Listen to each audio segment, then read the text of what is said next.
जो लोग समय की इज्जत नहीं करते, समय उनकी इज्जत नहीं करता। जो व्यक्ति समय का सही इस्तेमाल नहीं करता, उसका पूरा जीवन अस्त व्यस्त रहता है। वह कभी भी एक सफल इंसान नहीं बन पाता। लेकिन इस वीडियो को देखने के बाद आप समय का सही मैनेजमेंट करना और समय का सदुपयोग करना सीख जाएंगे। इसलिए वीडियो में लास्ट तक बने रहें। हेलो दोस्तों, बुक समरी अरविंद में आपका फिर से स्वागत है। आज हम बात करेंगे वर्ल्ड की बेस्ट सेलिंग बुक्स में से एक बुक्स टाइम मैनेजमेंट, जिसको लिखा है डॉक्टर सुधीर दीक्षित जी ने। इसमें टाइम को मैनेजमेंट करने के लिए 30 नियम बताए गए हैं। नियम 1, समय की लॉग बुक रखें। जिस तरह आप पैसों का बजट बनाते हैं, उसी तरह समय को भी बजट बनाएं। बजट बनाने के लिए आपको यह हिसाब लगाना होता है कि आपका पैसा कहाँ खर्च हो रहा है। समय के मामले में भी यही नीति अपनाएं। एक डायरी लें और एक सप्ताह तक यह रिकॉर्ड रखें कि आप किस काम में कितना समय खर्च कर रहे हैं।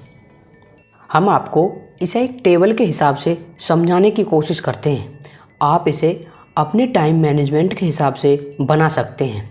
सुबह 6 से 6:30 उठना, चाय बनाना, नित्य कर्म। सुबह 6:30 से 7 पड़ोसी से बातचीत करना, अखबार पढ़ना। सुबह 7 से 7:30 टीवी न्यूज़ देखना। सुबह 7:30 से 8 नहाना और पूजा पाठ करना। सुबह 8 से 9 नाश्ता तैयार करना। सुबह 9 से 6 ऑफिस जाना। सुबह 6 से 7 आराम करना, टीवी देखना। सुबह 7 से 9 दोस्तों को पार्टी, कार्यक्रम या समारोह में जाना। रात 9 से 10 टीवी देखना। 10 से 11 सोना। दिन भर में मोबाइल फ़ोन पर बातचीत 45 मिनट। इस टेबल को आप अपने टाइम मैनेजमेंट के हिसाब से बना सकते हैं। नियम नंबर 2, आर्थिक लक्ष्य बनाएं। लक्ष्य से आपकी योजना को आकार मिलता है। योजना से आपके कार्य तय होते हैं, कार्यों से परिणाम हासिल होते हैं और परिणाम से आपको सफलता मिलती है। और यह सब लक्ष्य से शुरू होता है। अगर आपका कोई लक्ष्य ही नहीं है तो आपकी सफलता संदिग्ध है। अगर आप यह नहीं जानते कि आप कहाँ पहुँचना चाहते हैं तो आप कहीं नहीं पहुँच सकते। जैसे किसी यात्रा में जाने से पहले आपको यह पता होना चाहिए कि आप कहाँ जाना चाहते हैं, उसी तरह आपको यह भी पता होना चाहिए कि आर्थिक क्षेत्र में आप कहाँ पहुँचना चाहते हैं। नियम नंबर 3, सबसे महत्वपूर्ण काम सबसे पहले करें। मूर्ख व्यक्ति जो काम अंत में करता है, बुद्धिमान व्यक्ति उस काम को तत्काल कर देता है। दोनों एक ही काम करते हैं, फर्क सिर्फ समय का होता है। हमारे महत्वपूर्ण काम सिर्फ इसलिए नहीं हो पाते क्योंकि हम महत्वहीन कर्मों में उलझे रहते हैं। महत्वाकांक्षी व्यक्ति को इस बारे में सतर्क रहना चाहिए, क्योंकि सफलता पाने के लिए यह आवश्यक है कि महत्वपूर्ण काम पहले किए जाएं। नियम नंबर 4 बताने से पहले अगर आपने हमारा चैनल सब्सक्राइब नहीं किया है तो चैनल को सब्सक्राइब और बेल आइकन को प्रेस कर लें, क्योंकि हम इस चैनल पर ऐसी नॉलेजेबल बुक समरी लगातार लाते रहते हैं। नियम नंबर 4, यात्रा के समय का अधिकतम उपयोग करें। सफल व्यक्ति ऐसा काम करने की आदत डाल लेते हैं जिन्हें असफल लोग नहीं करना चाहते। हालांकि सफल व्यक्तियों को भी वे काम अच्छे नहीं लगते, लेकिन उद्देश्यों को याद रखते हुए वे नापसंद कार्यों में मुंह नहीं मोड़ते। आज हर व्यक्ति बहुत सी यात्राएं करता है जिनमें उसका बहुत समय लगता है। फ़र्क सिर्फ इतना होता है कि जहां आम व्यक्ति यात्रा के समय में हाथ पर हाथ रख कर बैठता है या फ़ोन पर गाने सुनता है या दूसरों से फालतू की बातें करता है, वहीं सफल व्यक्ति अपने बहुमूल्य समय का अधिकतम उपयोग करता है। नियम नंबर 5, काम सौंपना, डेलीगेशन सीखें। टाइम मैनेजमेंट दरअसल बहुत से छोटे बिजनेस मालिकों के लिए समस्या होती है, और इसका कारण यह है कि उन्हें बहुत सारा काम खुद करना पड़ता है। छोटे कामों से लेकर बड़े कामों तक सब कुछ। कोई भी इंसान सब कुछ नहीं कर सकता। हर व्यक्ति यह चाहता है कि अपने महत्वपूर्ण काम वह खुद करे, लेकिन एक निश्चित ऊंचाई पर पहुंचने के बाद प्रगति करने के लिए दूसरों को काम सौंपना अनिवार्य हो जाता है। नियम नंबर 6, पेरेंटो के 20/80 के नियम को जानें। व्यस्त होना ही काफ़ी नहीं है, व्यस्त तो चींटियाँ भी होती हैं। सवाल यह है कि आप किस काम में व्यस्त हैं। पेरेंटो के नियम के अनुसार आप 20% प्राथमिकता आपको 80% परिणाम देगा। बशर्ते आप अपने 20% प्राथमिकताओं पर अपना समय, ऊर्जा, धन और कर्मचारी लगाएं। यानी हमें अपने 80% परिणाम 20% समय से मिलते हैं। नियम नंबर 7, पार्किंसन के नियम का लाभ लें। बहुत खबर यह है कि समय उड़ता है, अच्छी खबर यह है कि आप इसके पायलट हैं। पार्किंसन का नियम, काम उतना ही फैल जाता है जितना उसके लिए समय होता है। इसका अर्थ यह है कि हमारे पास जितना काम होता है, हमारा समय भी उसी के अनुरूप फैलता या सिकुड़ता है। यानी अगर हम कम समय में ज़्यादा काम करने की योजना बनाएंगे तो समय फैल जाएगा और वह सारे काम उसी अवधि में पूरे हो जाएंगे। दूसरी ओर अगर हम उतने ही समय में कम काम करने की योजना बनाएंगे तो काम सिकुड़ जाएगा और उतनी ही अवधि में हम कम काम कर पाएंगे। नियम नंबर 8, अपने प्राइम टाइम में काम करें। सबसे महत्वपूर्ण चीज़ों की दया पर कभी नहीं छोड़ी जानी चाहिए। टेलीविज़न पर प्राइम टाइम में यानी रात 8 बजे से 10 बजे तक विज्ञापन की कीमत सबसे ज़्यादा होती है। विज्ञापन उतने ही समय का रहता है परंतु इसकी कीमत बढ़ जाती है क्योंकि इसे ज़्यादा दर्शकों द्वारा देखा जाता है। टेलीविज़न के प्राइम टाइम से हम यह सीख सकते हैं कि हमारे आपके लिए भी दिन के 24 घंटे एक जैसे नहीं होते।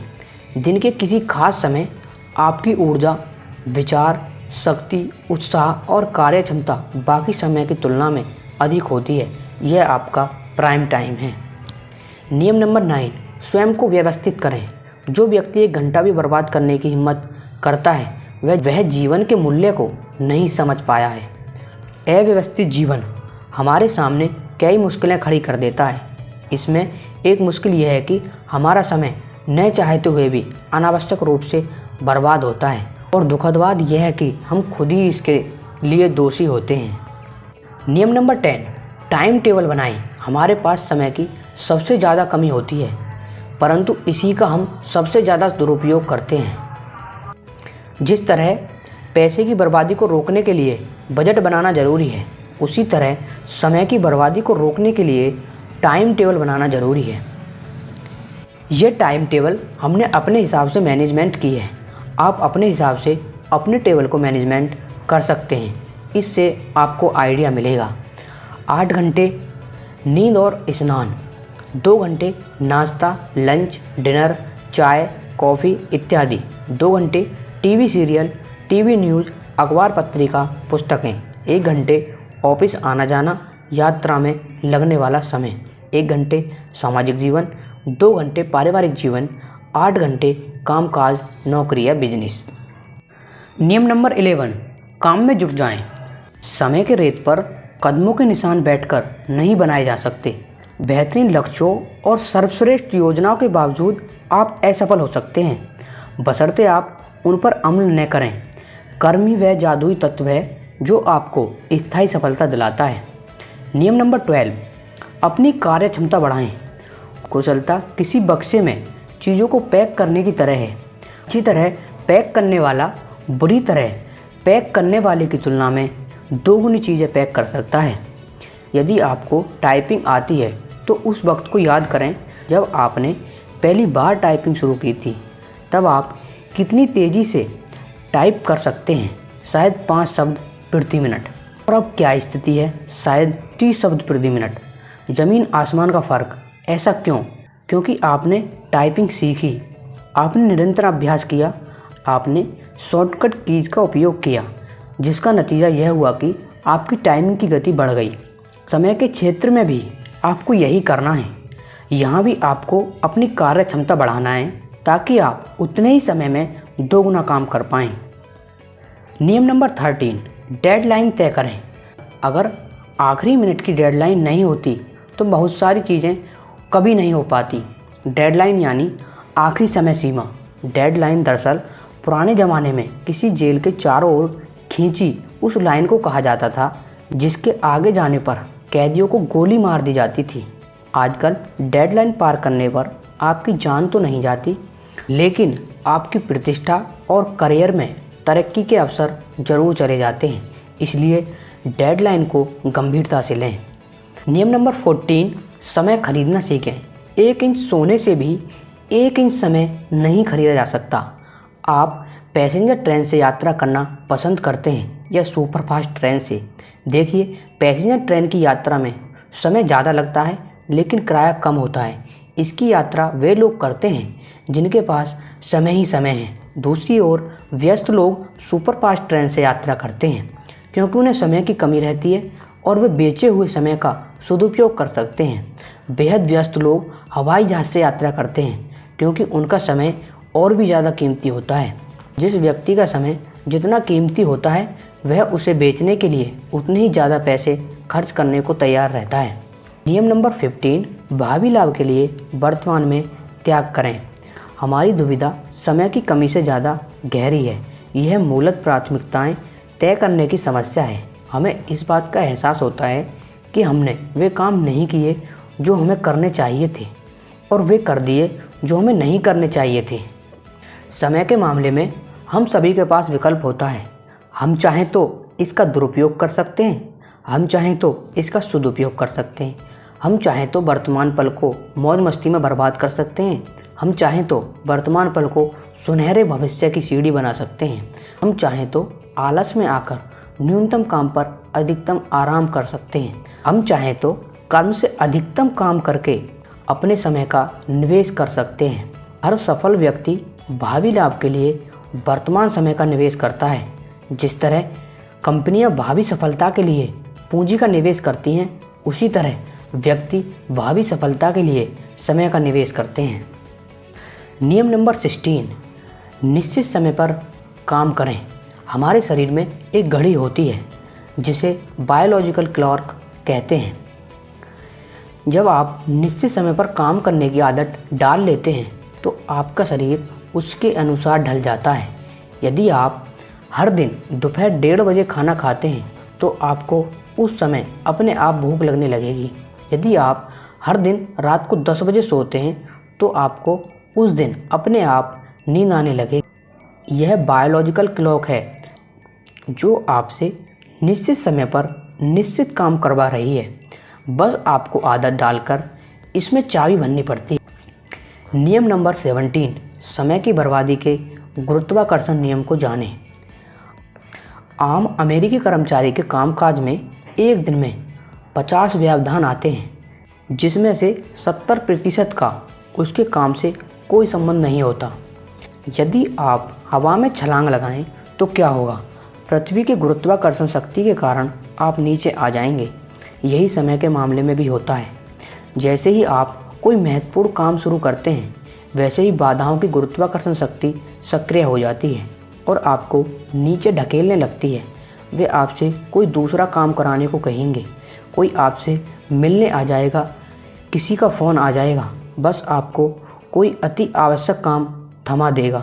बच्चे होमवर्क में आपसे मदद मांगेंगे। यह और कुछ नहीं, गुरुत्वाकर्षण का नियम है।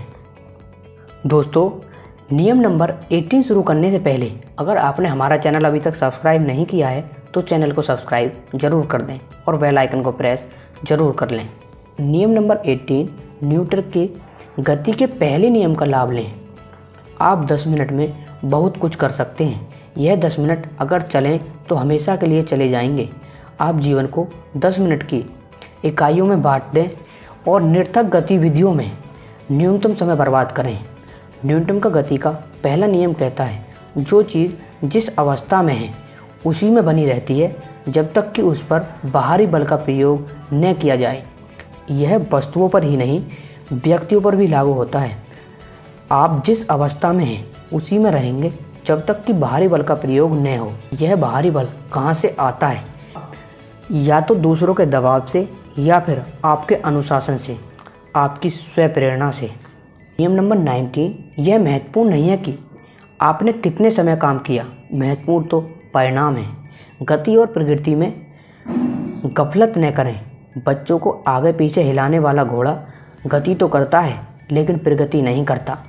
कर्मचारी के लिए महत्वपूर्ण पैमाना यह है कि उसने कितने समय काम किया, जबकि कंपनी के मालिक के लिए महत्वपूर्ण पैमाना यह है कि उसने कितना मूल्यवान परिणाम दिया। आपका क्षेत्र चाहे जो हो, सबसे सफल लोगों का ध्यान हमेशा परिणाम पर केंद्रित होता है।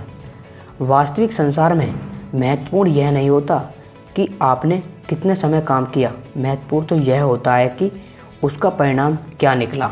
नियम नंबर 20, तय करें कि कौन सा काम कब करना है। मैंने यह सीखा है कि हम कुछ भी कर सकते हैं लेकिन हम सब कुछ नहीं कर सकते। कम से कम एक समय में तो नहीं, इसलिए प्राथमिकताओं के बारे में सोचते समय आपका ध्यान इस बात पर केंद्रित नहीं होना चाहिए कि आप कौन से काम करते हैं, बल्कि इस बात पर होना चाहिए कि आप उन्हें कब करते हैं। टाइमिंग ही सबसे महत्वपूर्ण चीज़ है। जिस तरह सभी जूते एक नाप के नहीं होते, उसी तरह सभी काम भी एक समान नहीं होते। कुछ काम महत्वपूर्ण होते हैं जिनमें ज़्यादा समय और एकाग्रता की ज़रूरत होती है। कुछ काम छोटे होते हैं जिन्हें आसानी से कभी भी पूरा किया जा सकता है, और कुछ काम ऐसे होते हैं जिन्हें आप नहीं कोई भी कर सकता है। यही टाइम मैनेजमेंट काम आता है। आप महत्वहीन काम दूसरों से करवा सकते हैं और समय खरीद सकते हैं। नियम नंबर 21, सुबह जल्दी उठें। सुबह का पहला घंटा पूरे दिन की दिशा तय करता है। जो जल्दी सोता है, जल्दी उठता है, उसके पास स्वास्थ्य, पैसा और बुद्धि रहती है। इस कहावत को आज के युग में जितना नज़रअंदाज किया गया है, उतना किसी दूसरी कहावत को नहीं किया गया। सुबह देर से उठने पर आपके पास दूसरे कर्मों के लिए तो समय रहता है, आपके लिए समय नहीं रहता। नियम नंबर 21, 1 घंटा व्यायाम करें। जो लोग सोचते हैं कि उनके पास शरीर के व्यायाम के लिए समय नहीं है, उन्हें देर सवेर बीमारी के लिए समय निकालना पड़ेगा। आपको हर दिन 1 घंटा खुद के लिए निकालना चाहिए, और 1 घंटे में आपको अपने शरीर की देखभाल करनी चाहिए। अपने स्वास्थ्य और सौंदर्य की देखभाल करने के लिए 1 घंटे का समय ज़्यादा नहीं है। आखिर शरीर की बदौलत ही तो आप अपने सारे काम कर रहे हैं।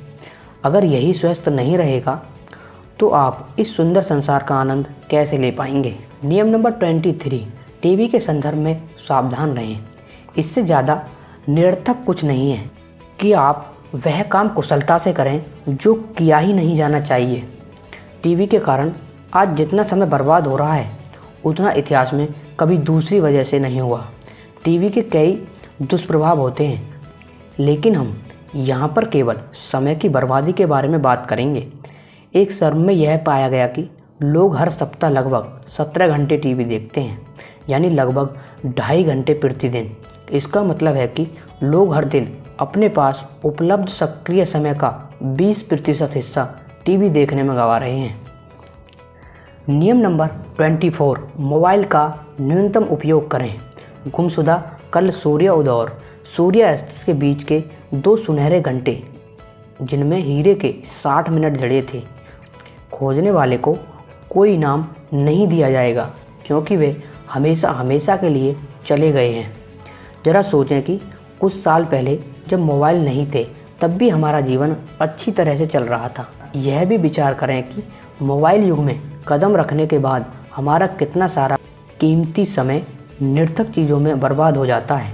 आज के युवा मोबाइल पर गाने सुनने, चैटिंग करने और बातचीत करने में इतने खोए रहते हैं कि उनके पास कुछ सोचने की फुर्सत ही नहीं है। जहाँ समय खाली मिला, मोबाइल चालू हो जाता है। और तो और क्लासरूम में भी विद्यार्थी मोबाइल पर मैसेज भेजते रहते हैं। मोबाइल हमारे समय के सबसे बड़े शत्रु में से एक है, क्योंकि यह हमें महत्वहीन कर्मों में उलझा देता है और महत्वपूर्ण काम करने से रोकता है। नियम नंबर 25, इंटरनेट पर समय बर्बाद न करें। सफलता और असफलता के बीच की बड़ी विभाजक रेखा सिर्फ 5 शब्दों में बताई जा सकती है। मेरे पास समय नहीं था। ज़्यादातर लोग इंटरनेट को वरदान मानते हैं, लेकिन ज़रा ठहरें, इंटरनेट अभिशाप भी साबित हो सकता है। देखिए, हर अच्छी चीज़ की तरह ही इंटरनेट का भी दुरुपयोग हो सकता है, और होता है। यकीन ना हो तो उन माता पिता से पूछ लें जिनके बच्चे इंटरनेट पर घंटों तक ऑनलाइन गेम्स खेलते हैं, या उन युवाओं से पूछ लें जो घंटों तक कंप्यूटर पर अनावश्यक सर्फिंग करते हैं। इसमें इंटरनेट का कोई दोष नहीं है। इंटरनेट पर तो हर प्रकार की जानकारी उपलब्ध है, और यह आप पर है कि आप उसका कैसा उपयोग करते हैं। नियम नंबर 26, आलस से बचें। आलस वह मृत सागर है जो सभी शुद्ध गुणों को लील लेता है। समय बचाने के लिए आपको आलस से बचना चाहिए। जब भी सामने कोई मुश्किल आती है तो हम आलस करने लगते हैं और उसे टाल देते हैं, लेकिन टाल मटोल करने के अलावा भी आलस के कई कारण होते हैं। आलस का एक अहम कारण वह भी है जिसे अधिकांश लोग अनदेखा कर देते हैं। ज़रूरत से ज़्यादा भोजन करना। नियम नंबर 27, अगले दिन की योजना बनाकर अवचेतन मन की शक्ति का लाभ लें। युवावस्था में मैंने देखा है कि मेरे 10 में से 9 काम असफल हो जाते हैं, जो कि जीवन में असफल नहीं होना चाहता, इसलिए मैंने 10 गुना ज़्यादा काम किए। आदर्श स्थिति तो यह होती है कि आप अगले दिन की योजना एक दिन पहले रात को बना लें। एक दिन पहले योजना बनाने का लाभ यह होता है कि आपको अवचेतन मन की शक्ति का लाभ मिल जाता है। यह साबित हो चुका है कि हमारे भीतर 2 मन होते हैं, चेतन मन और अवचेतन मन। चेतन मन यानी वह मस्तिष्क जो सोचता है और जिसके बारे में हम जागरूक होते हैं। दूसरी ओर हमारे भीतर एक अवचेतन मन होता है जो हमें दिखाई तो नहीं देता, लेकिन हमें जल्दी और सही तरीके से काम पूरा करने के नए नए तरीके देता है। नियम नंबर 28, बुरी लतों से बचें। उस व्यक्ति का कितना सारा समय बच जाता है जो इस बात पर नज़र नहीं रखता कि उसका पड़ोसी क्या कहता, करता या सोचता है। शराब और सिगरेट आपके शरीर के लिए तो घातक है ही, आपके समय के लिए भी कम घातक नहीं है। अनुमान है कि युवा वर्ग एक सिगरेट पीने में लगभग आधा घंटे का समय बर्बाद करता है। वैसे तो सिगरेट पीने में 5 मिनट लगते हैं, लेकिन वह पान की दुकान तक जाता है, फिर वहाँ सिगरेट पीते समय बातचीत करने लगता है और यार दोस्तों के साथ फालतू की बातों में समय कैसे बीत जाता है उसे पता ही नहीं चलता। शराब तो समय को और भी ज़्यादा बर्बाद करती है। एक तो शराब पीने में बहुत समय लगता है, दूसरा पीने के बाद आदमी किसी काम का नहीं रहता, वह न कुछ कर सकता है। यही नहीं, शराब पीने से अगला दिन भी खराब होता है, क्योंकि इसकी वजह से अगली सुबह सिरदर्द या हैंगओवर हो जाता है जो दोपहर तक चलता है। शराब की आदत छोड़ने से हमारा बहुत सा समय बच सकता है। दोस्तों, हम आशा करते हैं कि आपको टाइम मैनेजमेंट के ये 13 लेसन अच्छे से समझ आए होंगे। अगर आपको हमारे द्वारा बताए गए 13 लेसन अच्छे से समझ आए हैं तो चैनल को सब्सक्राइब और बेल आइकन को प्रेस कर दें, क्योंकि इस चैनल पर ऐसी लगातार नॉलेजेबल बुक समरी आती रहती हैं। Thanks for watching.